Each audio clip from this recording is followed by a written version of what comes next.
Em nome do Pai, do Filho e do Espírito Santo. Amém. Ave Maria, cheia de graça, o Senhor é convosco. Bendita sois vós entre as mulheres e bendito é o fruto do vosso ventre, Jesus. Santa Maria, Mãe de Deus, rogai por nós, pecadores, agora e na hora de nossa morte. Ó Maria concebida sem pecado. Rogai por nós, pecadores. São José, podeis vos assentar.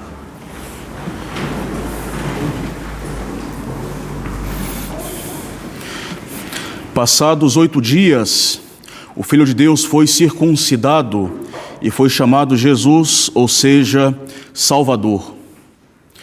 Nós celebramos neste 8º dia do Natal do Salvador, esse mistério da circuncisão de nosso Senhor Jesus Cristo, segundo o rito dos hebreus, em que todo menino deveria passar pela circuncisão, por este sinal na carne, como sinal, como lembrança da aliança entre Deus, Abraão e toda a sua descendência.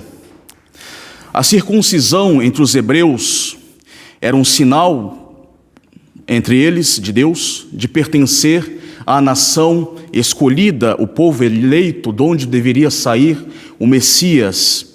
Era o atestado, inclusive, da participação da descendência na raça de Abraão. E não somente na raça de Abraão, mas nas vantagens de participar dessa descendência estabelecida por Deus, como os primeiros a verem, a princípio, o Messias. Assim, os meninos, eles recebiam a circuncisão no 8º dia após o seu nascimento. E qualquer judeu poderia fazer essa circuncisão. Normalmente era o pai da criança que circuncidava o próprio filho, em casa mesmo. E nessa ocasião se impunha o nome da criança. Assim, segundo esta certeza, foi São José que certamente circuncidou nosso Senhor Jesus Cristo e, como pai legal da criança, impôs nele, de forma oficial, o nome de Jesus, de tal forma que São José, muito silencioso nas Escrituras, a única palavra que nós podemos colocar na boca de São José com toda certeza é o nome de Jesus, o que é bem bonito para a glória de São José. Então, o primeiro, oficialmente, a pronunciar o nome de Jesus, de forma oficial, de forma ritual. E nesse dia, o menino, nascido em Belém, deveria ser então circuncidado segundo o rito dos judeus, segundo a lei de Moisés, deveria trazer na sua própria carne o jugo da lei, a marca do primeiro sacrifício. E nesse 8º dia da vida imortal, da sua vida mortal, o nome é dado a ele, é o mesmo nome que foi anunciado pelo arcanjo Gabriel, o nome que melhor exprime o motivo da sua vinda aqui na terra, nome de Jesus, que significa Salvador.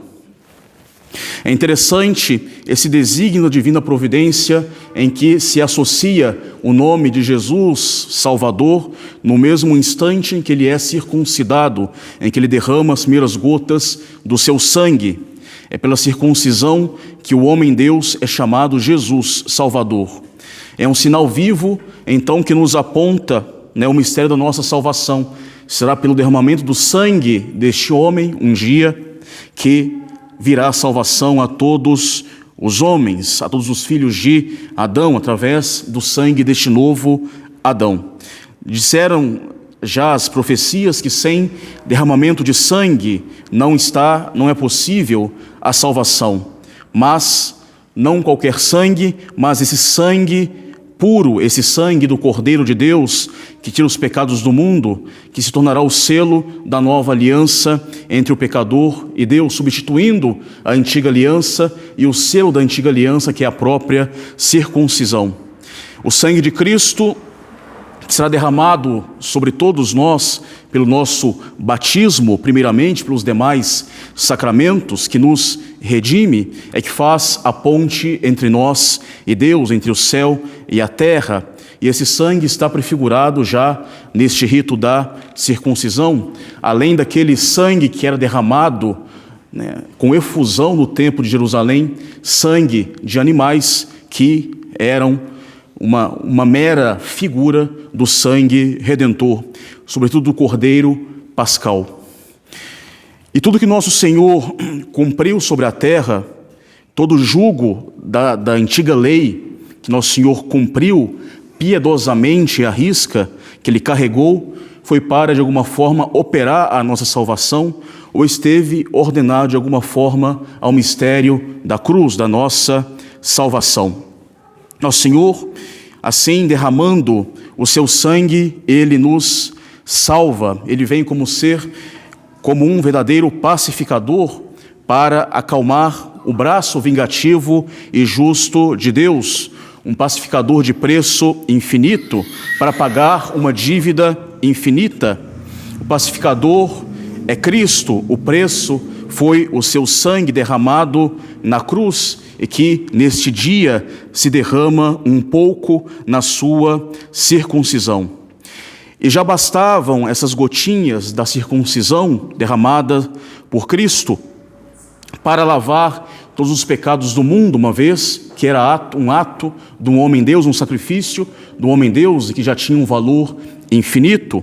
Mas nosso Senhor não quis se limitar a gotinhas de sangue. Ele quis demonstrar todo o seu amor por nós, dando-se totalmente, derramando todo o seu sangue na cruz.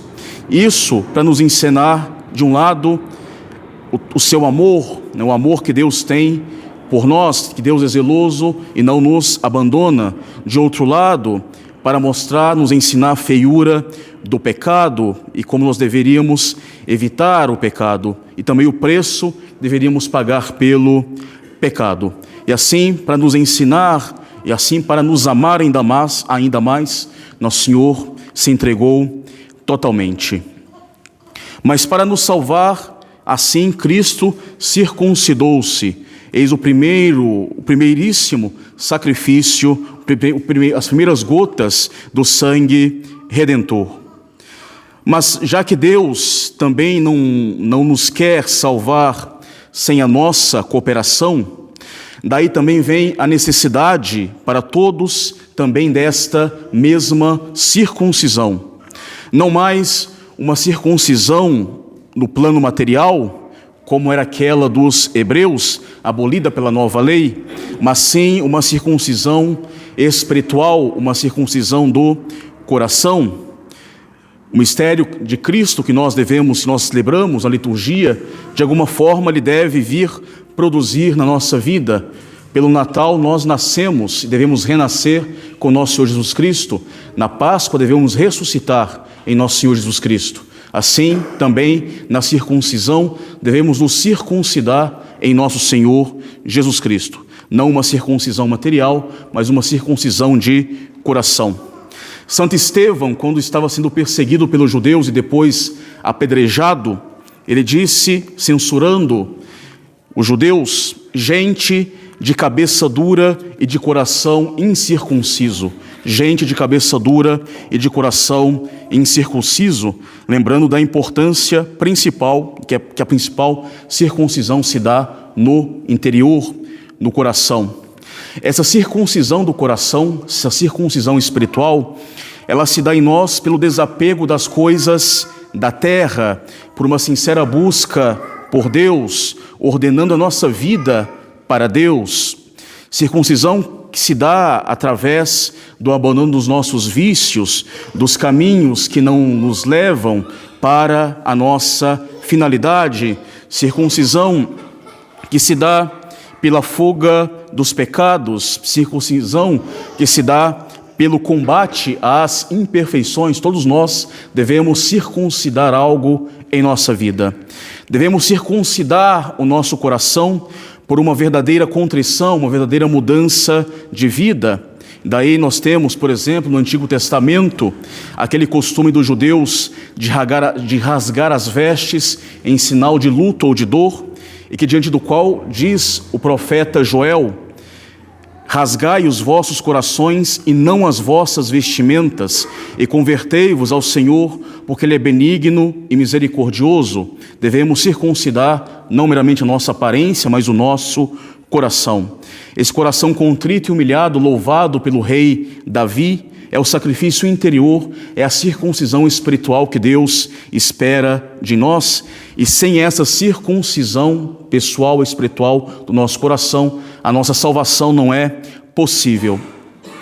Devemos circuncidar o nosso coração, também nos afastando das opiniões errôneas, das falsas ideias, das falsas doutrinas, porque tais posições, tais atitudes, tais modos muito particulares de se pensar, tais modos de agir, podem ir de contra aquilo que nosso Senhor sempre pregou, ao costume que a igreja sempre ensinou, ao modo de pensar e de agir da própria igreja católica, que vai contra, muitas vezes, a sublimidade da doutrina dos doutores, vai contra os exemplos das vidas dos santos e das almas piedosas e dos doutores espirituais. Devemos circuncidar também no campo das opiniões errôneas, afastando do erro. Daí também nos vem à mente, outra vez, essa censura de Santo Estevão, gente dura de mente, incircuncisa de coração. De fato, a dureza da nossa mente, causada pelo orgulho, que nos leva a nos apegar às nossas posições muito particulares, que pouco a pouco vai contra a posição da Santa Igreja, leva como consequência uma dureza de coração. Cabeça dura leva um coração incircunciso, porque justamente o amor do bem, a prática do bem segue necessariamente do conhecimento da verdade. É amando e conhecendo a verdade que eu vou amar e colocar em prática o bem. Se eu não mudo, se não abro a minha mente à verdade revelada e totalmente à verdade revelada, meu coração será necessariamente incircunciso. E a circuncisão espiritual é o que nós devemos pedir e operar em nós no início de cada ano e meditar em nossa vida no início de cada ano e providencialmente no início do ano civil nós temos essa festa da circuncisão do Senhor, oitava do Natal.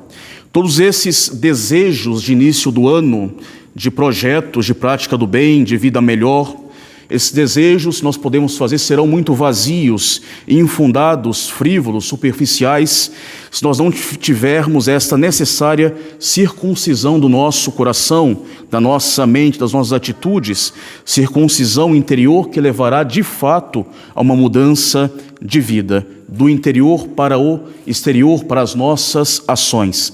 Sem essa pequena mortificação, sem essa poda necessária em nós mesmos, sem essa circuncisão do coração, os nossos projetos não irão para frente. Diz o profeta Jeremias, um doloroso lamento: o tempo passou os frutos, o tempo dos frutos e das colheitas, o próprio verão acabou e nós miseráveis, nós não nos salvamos. E este lamento pode aparecer no decorrer do fim de cada um dos nossos anos. Passou o ano inteiro e não aproveitei para buscar os frutos e colher as virtudes.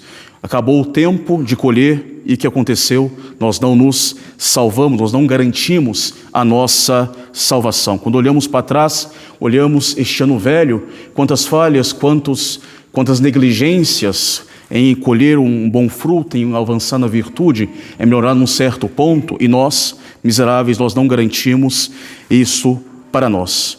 Pensemos, por exemplo, nesse ano que se passou, se nós tivéssemos rezado bem todos os dias, conservado nosso terço diário em família, melhor, se houvéssemos zelado pela boa assistência à Santa Missa, comungado piedosamente, com devoção, se nós tivéssemos feito bem a nossa abstinência de carne a cada sexta-feira em que ela não é impedida, se nós tivéssemos guardado bem a modéstia das nossas vestimentas, se nós houvéssemos dado alguma esmola aos pobres ou à igreja, se nós tivéssemos feito bem o nosso dever de Estado, educado bem os nossos filhos, zelado pela educação e pelo zelo pelas pessoas que nos são próximas ou que nos foram confiadas pela divina providência, se nós conseguimos fazer alguma mortificação, que seja no campo da gula, da língua, dos pensamentos, dos olhares, e tudo isso feito unicamente por amor de Deus, para buscar a nossa salvação, buscar a nossa melhora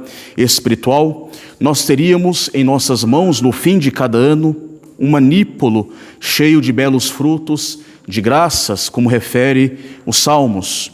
Mas esse ano passou, a estação passou, lamenta o profeta Jeremias, e as mãos permanecem vazias ou não tão cheias daquilo que nós poderíamos ter colhido este ano. E onde foi que nós erramos, onde foi que nós falhamos, onde nós cambaleamos, onde nós não aproveitamos devidamente o nosso tempo ou a oportunidade que nos deu a divina providência, talvez não certamente, faltou esta necessária circuncisão espiritual em nossa vida, em algum ponto, talvez até naquele pecado de estimação do qual nós não queremos, às vezes, nos afastar tão facilmente. Mas a providência, na sua imensa bondade para conosco, nos dá mais um ano de existência, um ano da nossa vida para, que nessas novas lutas, do nosso dia a dia, nós possamos talvez fazer algum progresso. Nós temos um novo ano, uma nova messe que nós podemos usar, desse bom tempo para acumular tesouros para a vida eterna. Um ano que já começa então, já nesse dia, no dia de hoje, com esta lembrança da circuncisão, lembrança da necessária poda da árvore da nossa vida, daquilo que é inútil, daquilo que não convém, daquilo que está atrapalhando, podar a árvore espiritual, desse corte necessário que devemos fazer em nossos corações para crescer, circuncisão espiritual que é dolorosa no início, muitas vezes, e que se opera com um certo esforço, com um certo sacrifício da nossa parte, mas que são pequenas dores e sacrifícios de início que dará, através do auxílio da graça de Deus, desse Deus que se encarnou por nós para nos ajudar, vai nos dar depois uma vida espiritual, uma árvore robusta espiritual, onde nós poderemos colher vitórias e frutos neste novo ano. E neste dia primeiro, em que a igreja ela recorda, até no próprio texto da Santa Missa, com especiais homenagens e devoção de Nossa Senhora, a Puríssima Mãe de Deus, que, como diz a antífona desse tempo, que para o espanto da natureza ela nos deu a salvação pelo seu Filho e ao mesmo tempo conservando intacta a sua virgindade, virgem antes e depois. Possa Nossa Senhora, para quem nós olhamos neste dia, possa nos sustentar então nos nossos bons propósitos e nos ajudar onde nós ainda estamos cambaleando, nos levantar quando nós estamos prestes a cair, para que, através da sua intercessão, para que nós possamos circuncidar bem o nosso coração e, através desse coração circuncidado, possa servir a ela como vassalos, com toda devoção, e a partir dela a nosso Senhor Jesus Cristo. Louvado seja nosso Senhor Jesus Cristo. Em nome do Pai, e do Filho e do Espírito Santo. Amém.